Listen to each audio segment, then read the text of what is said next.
नमस्कार मेरे प्यारे विद्यार्थियों, मैं केजे अग्रवाल हिंदी विषय अध्यापक आप सभी विद्यार्थियों का एनबीएफ सीनियर सेकेंडरी स्कूल की ओर से इस डिजिटल प्लेटफॉर्म पर हार्दिक अभिनंदन करता हूं।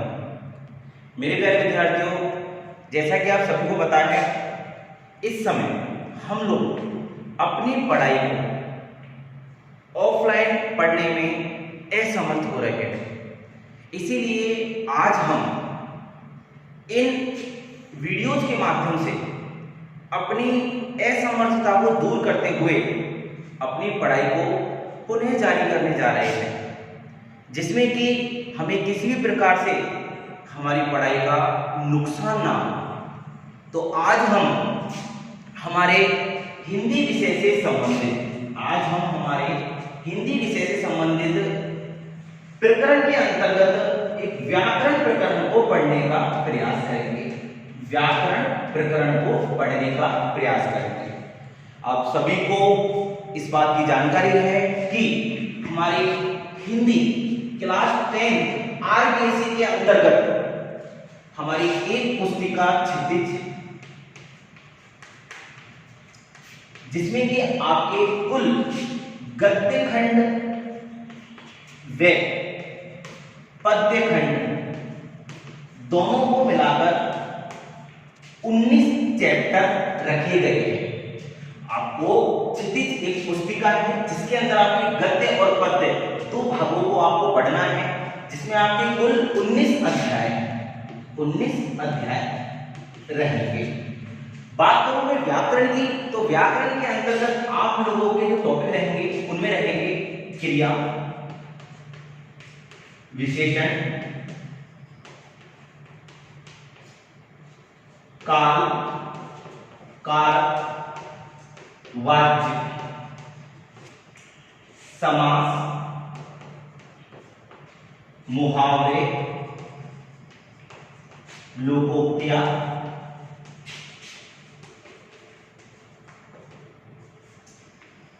क्रिया, विशेषण, काल, कारक, वाच्य, समास, मुहावरे, लोकोक्ति और अंतिम टॉपिक है आपका वाक्य शुद्धि।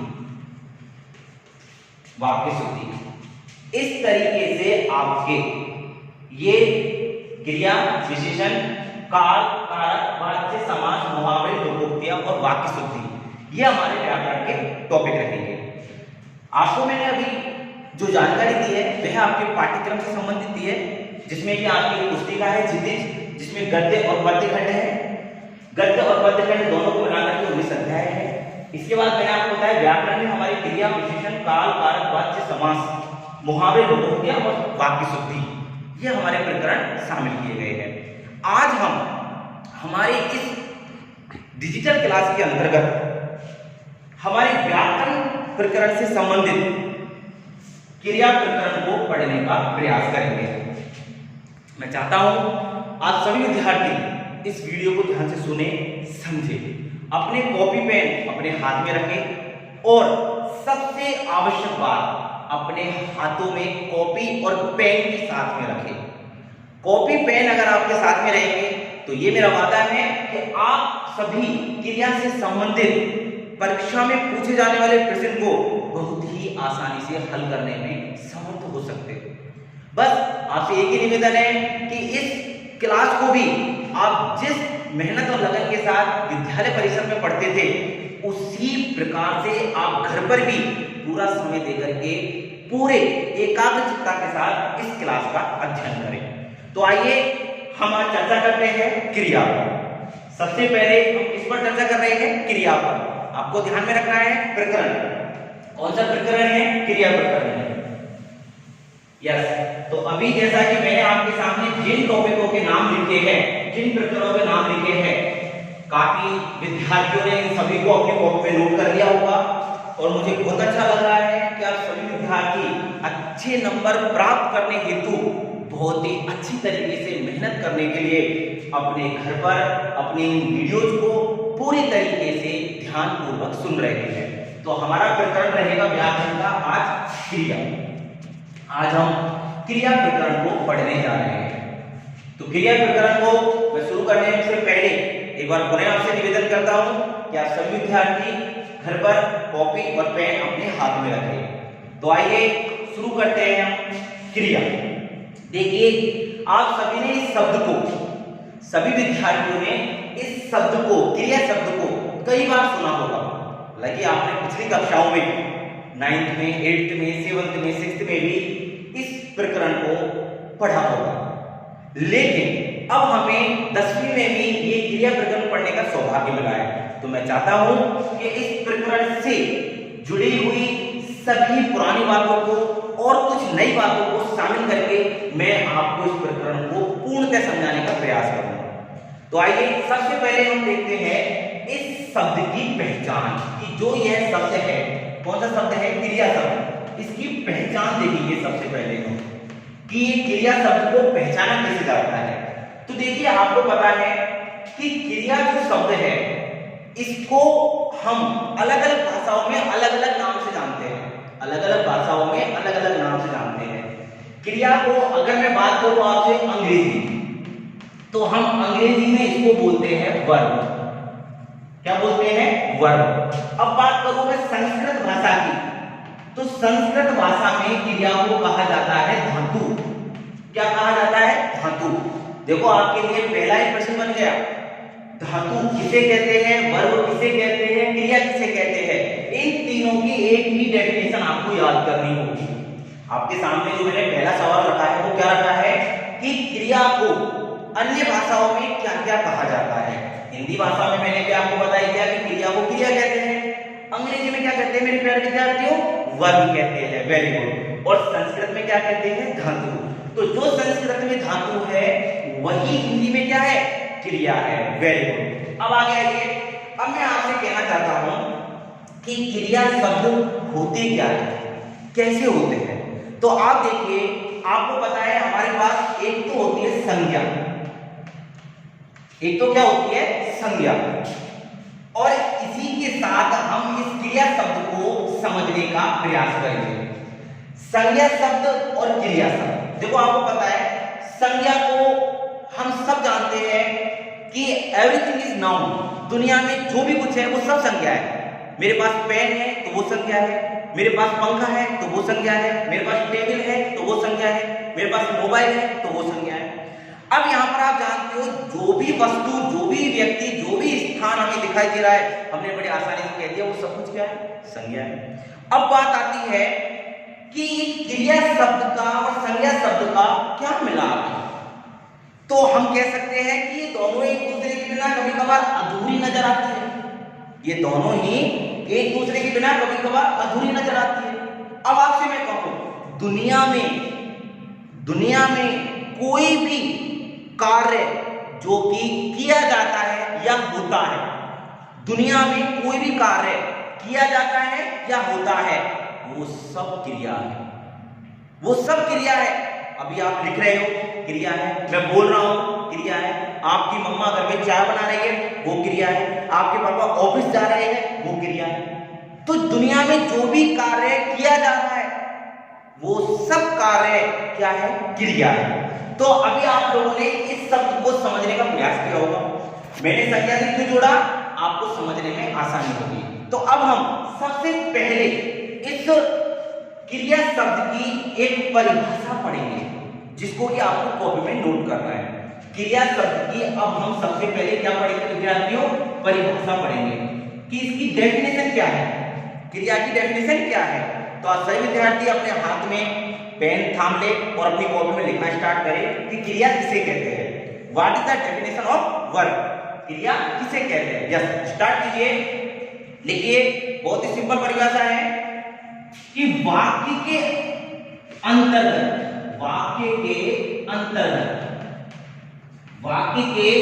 अंतर्गत जिस शब्द से, इस पर फोकस करना, इसको अंडरलाइन करना। वाक्य के अंतर्गत जिस शब्द से किसी कार्य का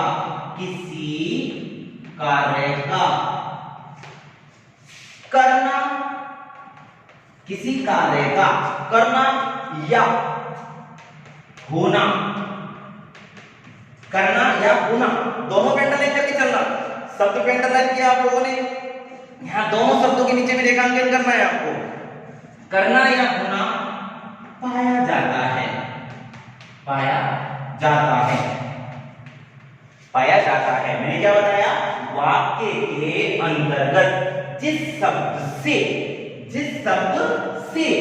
किसी कार्य का करना या होना पाया जाता है उसे क्या कहते हैं मेरे प्यारे विद्यार्थियों, उस शब्द को क्रिया शब्द कहते हैं। उस शब्द को क्या कहते हैं, क्रिया शब्द कहते हैं। वेरी गुड, आप सही विद्यार्थियों ने इसे नोट किया। जहां तक मैं आशा करता हूं जिन विद्यार्थियों को प्रतियोगी परीक्षाओं में एक अच्छा परिणाम हासिल करना है वो तो हर इंस्ट्रक्शन को बखूबी मानेंगे, और जिन विद्यार्थियों ने जरा सा भी आलस्य से कर दिया उन्हें अपने परीक्षा परिणाम में शायद बहुत ज्यादा हानि उठानी पड़े। इसलिए आप लोगों को सारी चीजों को नोट डाउन करते चलना है। मैंने आपके सामने अभी क्रिया की परिभाषा बोली है। क्या परिभाषा बोली है, वाक्य के अंतर्गत जिस शब्द से किसी कार्य का करना या होना पाया जाता है उस शब्द को क्रिया शब्द कहते हैं। दैट्स इट, फाइनल परिभाषा समझ में आया आपके? Very good.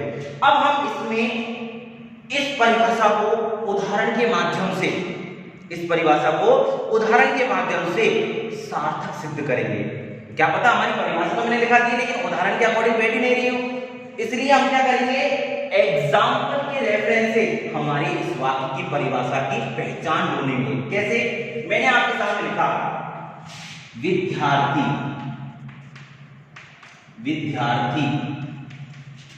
घर पर, विद्यार्थी घर पर, विद्यार्थी। देखो ध्यान से सुनना मेरे प्यारे विद्यार्थियों, आपके लिए बनाया है उदाहरण मैंने, कि आप अपने उदाहरण को अपने अनुसार ही समझो। विद्यार्थी घर पर मोबाइल से पढ़ रहे हैं। फिर मैंने लिखा अध्यापक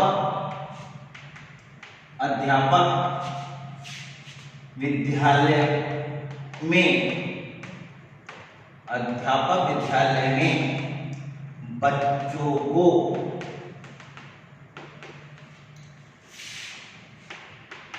पढ़ा रहे हैं। यस, आपके सामने मैंने दो उदाहरण लिखे हमारी परिभाषा को समझने के लिए। परिभाषा क्या करिए हमारी, वाक्य के अंतर्गत। आप सभी विद्यार्थी इस बात से अवगत है कि यह जो मैंने आपके सामने लिखा है यह पूरा एक क्या है, वाक्य है।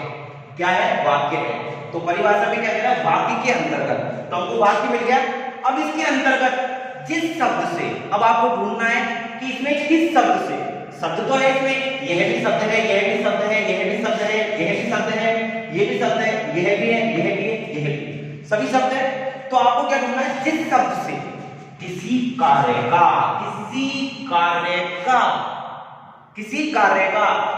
करना या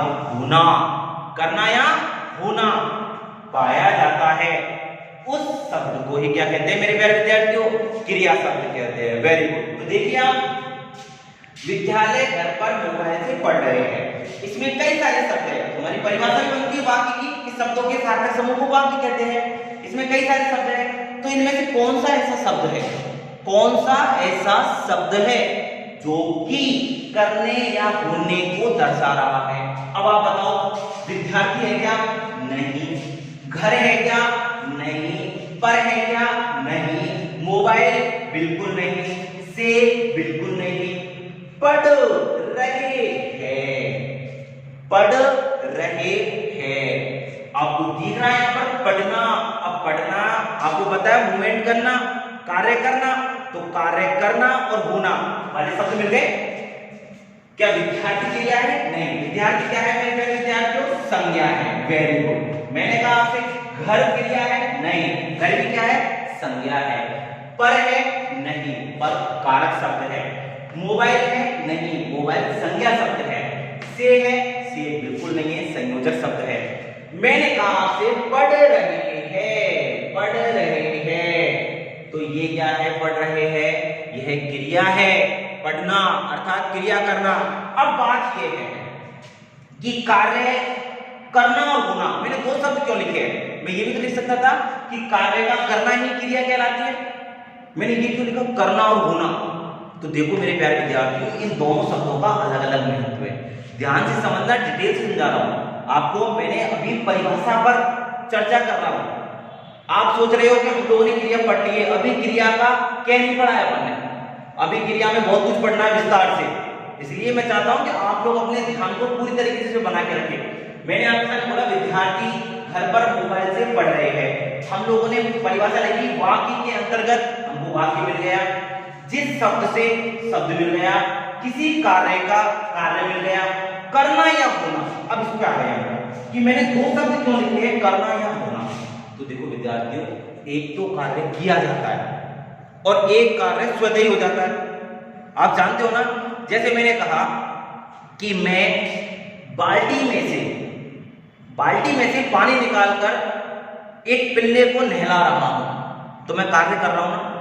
लेकिन पिल्ला जा रहा है, अचानक से बारिश हो गई और बारिश से पिल्ला नहा रहा है, तो वो क्रिया तो ऑटोमेटिकली हो रही है ना, उसको कर रहा है कि कोई नहीं कर रहा है, वो सेल्फ हो रही है। तो एक तो कार्य करना हो गया, मैंने किया, लेकिन पिल्ला जा रहा है, मैं वहां पे खड़ा हूं, लेकिन बारिश से नहा रहा है, वो क्रिया हो रही है ऑटोमेटिकली, वो नहा रहा है ऑटोमेटिकली हो रही है। तो कार्य करना और होना ये दोनों ही क्रिया है, दोनों ही क्रिया है। तो यहां पर ये बताओ मुझे, पढ़ रहे हैं, ये विद्यार्थी क्रिया कर रहे हैं, विद्यार्थी क्रिया हो रही है ऑटोमेटिकली, विद्यार्थी क्रिया कर रहे हैं, ये क्रिया हो रही है, वेरी गुड, क्रिया कर रहे हैं। मैं जानता हूं मेरे प्रतिभाशाली विद्यार्थी इसका सही जवाब देंगे और आप सही विद्यार्थियों ने बिल्कुल सही जवाब दिया है। क्रिया क्या हो रही है बेटाओ? की जा रही है, लेकिन स्वतः हो रही है, इसलिए हम कहेंगे कि करना और होना दोनों में अंतर होता है। मैंने कहा बारिश हो रही है, इसमें क्या होगा? क्रिया की जा रही है, हो रही है, हो रही है। पहचानिए ऑटोमेटिकली क्रिया में करना और होना दोनों शब्दों का क्या महत्व होता है?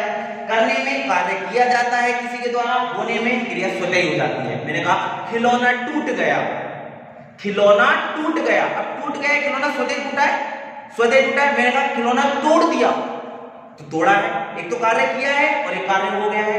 अभी मैंने आपके सामने चौक रखी है यहाँ पे, अभी चौक को मैंने तोड़ दिया, तो क्रिया कैसे की है मैंने? अभी चौक मैंने यूं रखी है, लेकिन मैंने इसको तोड़ा नहीं, खुद ही चढ़ गई है, तो ये क्रिया हो गई है। तो करना और होना दोनों शब्द क्लियर है मेरे प्यारे विद्यार्थियों? Very good. तो यहां तक हम पहुंच गए, करना या होना, तो हमें पता चल गया यहाँ पर क्रिया की जा रही है, तो क्रिया का करना पाया गया है। ओके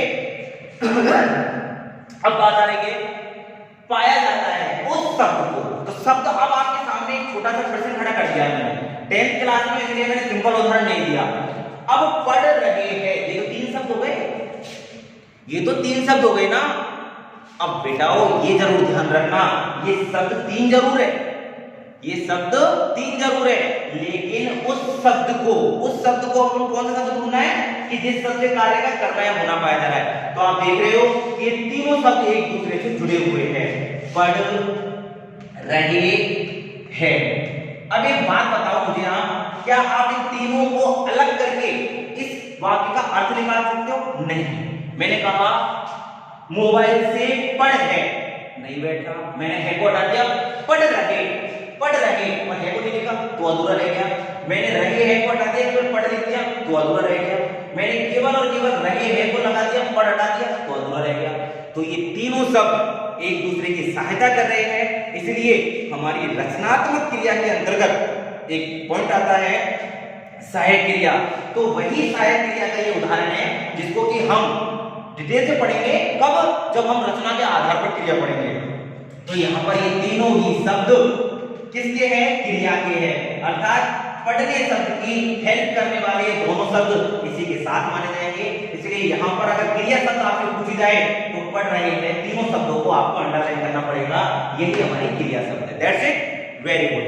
अब दूसरे उदाहरण में आप मुझे बताओ, अध्यापक क्रिया है या विद्यालय क्रिया है या में क्रिया है या बच्चों क्रिया है या को क्रिया है या पढ़ा रहे हैं क्रिया है? बताइए आप। अब मुझे पता है कुछ विद्यार्थी अध्यापक बता रहे हैं, कुछ विद्यालय बता रहे हैं, लेकिन जो हमारे होनहार विद्यार्थी हैं एनबीए पब्लिक स्कूल के, उन विद्यार्थियों ने क्या बताया है? वेरी गुड, सही आंसर बताया। मैंने बताऊंगा, मैं कल की क्लास में बताऊंगा। ये आपको खुद को अपनी कॉपी में लिखना है कि इनमें से क्रिया शब्द कौन सा है। That's it. यहाँ पर मैंने आपको परिभाषा समझाई है, आपको ये परिभाषा लिखनी है, दोनों उदाहरण लिखने हैं, उदाहरणों के साथ आपको इनको अंडरलाइन करके अपनी कॉपी में अलग से लिखना है क्रिया शब्द। अब उसके बाद मैं जो चर्चा करने जा रहा हूं वह बहुत ध्यान से सुनना। अभी मैंने आपको केवल और केवल क्रिया की परिभाषा समझाई है। क्या समझाया मेरे प्यारे विद्यार्थियों? क्रिया की परिभाषा। सबसे पहले मैंने बताया आपको कि क्रिया शब्द को अन्य भाषाओं में क्या कहा जाता है। सबसे पहले क्या बताया मैंने आपको? क्रिया शब्द को अन्य भाषाओं में क्या कहा जाता है।